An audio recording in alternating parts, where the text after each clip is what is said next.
Hey guys, I am here today to talk to you about the dreaded double under. Honestly, just talking about the basics of double unders. We're gonna talk about rope length, we're gonna talk about the setup, so setting yourself up for success from the get-go. We'll talk about the jump, and then we'll talk about the baseline. We're not gonna get into anything crazy where you're gonna be doing 3,000 double unders in a row or anything like that. We just wanna get you in the proper position up front to set you up for success in the gym, okay? So, let's talk about rope length. All right, so I have my rope here. This is my personal rope. I like to keep my rope a little bit longer because as CrossFitters, we are inherently not jump rope professionals. A lot of jump rope professionals will have you have the really super low or super small, just barely above the head, so super efficient, and you can go fast and faster, faster, faster. Well, we don't do that at CrossFit. And I have my own opinion on it, so I like to keep it a little bit longer and then shorten it up as we get better, because we want to be able to make mistakes, because we're going to be all crazy, because we're inevitably going to be doing, a row, a run, some sort of pull-up or whatever else we do, and then we get to this. So we're going to be tired. So we want to make it as easy as possible on ourselves to make some mistakes up front, and that's okay. And then we can shorten it up. I've seen it way too many times where, and this is why I teach it this way, where somebody will shorten it way too much and then never get it because it's so frustrated by not being able to get it because it's too short of rope, so they don't have the form up front. So how do you do this? So you take a step back. Hopefully you can see me. I put 2 feet down on the rope, on the center part of the rope. And then I like the bottom of the handles to be right around the mid-chest, if not a little bit shorter than that, around the bottom of the chest. And then that's about right. Anything big, longer than that's gonna be harder to control. And anything shorter than that, especially up front, is going to be problematic for you to get the proper rhythm without keeping and hitting yourself either in the legs, the butt, the back, the head, the nose. It doesn't really matter. You all have tried these, and therefore you probably have some scars or some phantom pain still. Okay, so after we figure out the proper length of the rope, which again, about mid-chest is probably about right, maybe a little bit shorter, depends on you. Then we talk about the setup. Okay, so when we set up, it's very simple. Feet are going to be together the whole time, like that. So we're gonna jump with 1 foot rather than 2 independent feet. Okay, the reason we do that is when we start to jump, we see it all the time, we like to do, we start to become a UFC fighter, whatever, and that's not gonna be good because that's not the basis for our actual jump, which we're gonna have to retool, and I'll show you that in a second. So, again, elbows to the sides, tall chest, eyes up. If you start looking down, you start looking up, most people start to look down, that's going to impede your rhythm, so everything stays simple and easy. So, feet together, elbows in, they're gonna come out a little bit, and that's okay, right? And that's our setup. Tall chest, feet together, elbows in, head up, done.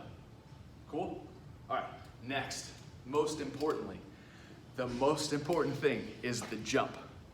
The jump is the most important thing because when we get into single unders, what do? Inevitably, we try to go as fast as possible because I make a penalty for you out there during the WOD for 3 to 1, 2 to 1, whatever, so we want to get through it fast. So what do? This jump, and we go as fast as possible. You will not be able to do double unders with that jump. So we have to retool that. So first things first drill before you ever attempt a double under, let alone 2, is to fix your jump. So what do I mean by that? A bigger, slower jump. A bigger, slower jump sounds weird because you don't want to jump slow, but you want to be explosive. So what do I mean by that? Instead of this, we turn it into boom. Notice, everything stays kind of straight. I'm not kicking, and I'm not coming up that way. So bigger and slower. So every single day, if you want to try this, don't even have a rope in your hand. All right, bigger, slower. Do it for 30 seconds. It will wreck your calves. It will wreak a little bit of havoc on your feet when you're not used to this. So get used to it first, and then we graduate into getting that rope into our hands and talking about something else, a little bit more of the double under stuff. So again, big, slow jumps, explosive, as high as you can get, and again, you'll build that endurance over time. I've been doing this for a long time and I'm already getting out of breath. So, okay, next, and we're almost there, so you can start trying. The baseline is the most important part after you get that jump. If you got that jump and you're good to go, the baseline, I call it the baseline because it is learning control fast and slow. The worst thing that you can do is go, I got 1 and try to get 2 and try to get 3 and only get to 3 or 4 without being able to go back to a baseline. Because what happens in a workout or a WOD is you get frustrated, you get pissed off, and what happens? You go back to singles because that's the easy thing. What I want to teach you today is how to stop relying on that when you get upset at the fact that you can't do 5 or 10 double unders in a row because you're not working on the right way, and that's okay. All right, but that's what I'm here to talk to you about. So the baseline is a single, single, and then a double. Single, single, double. Single, single, double. And until you have that down for a minute or 2 minutes, no matter what, and I'll show you what that looks like in a second, you will not, I would dissuade you, you can do whatever you want, you have free will, but I would dissuade you from trying to do multiple double unders in a row, okay? And this is where we're gonna end today, is the baseline. I could talk a lot more, a lot longer about the next steps and how to refine stuff, but I'm just trying to get you in the right position and kind of get you, rope length, form, and then what do I do next, okay? All right, so I've got my jump rope, and I'm gonna go single, single, double, single, single, double. Ready? All right, 1, 2.